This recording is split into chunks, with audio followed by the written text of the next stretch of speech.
I get this question asked a lot. How does air conditioning work? How does it work? What does an air conditioning system supposed to do? There's a lot of shops or a lot of mechanics that don't even know. So I'm talking to you mechanics and you shops that don't know what you're doing. Pay attention. I'm going to teach you how an air conditioning system does and what it's supposed to do. An air conditioning system is supposed to take heat out of the car and put it into the atmosphere. And the way we do it, the way they do it is, it's called a heat transfer. So what we do is, pull in closer.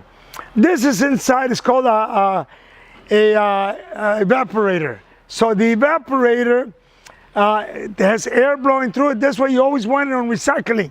So that, because you're taking the air out of the hot air out of the car, you send it to the atmosphere.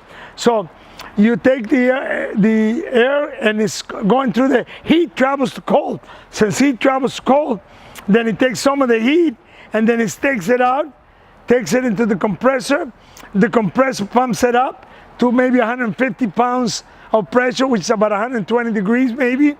And then it goes out of here, and then it goes to the condenser that's in front of the radiator, and then it sends it to the atmosphere.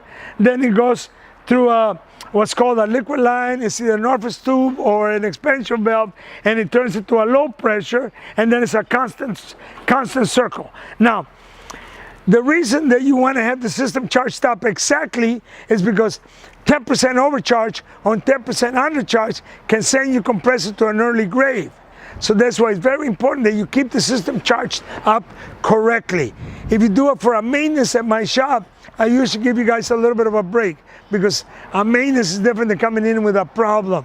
So if you live in the city of Newport Beach and you need any help with air conditioning, give us a call. Francisco's Automotive, 714-375-2661. Call me with any of your automotive questions. It don't matter what it is, call me.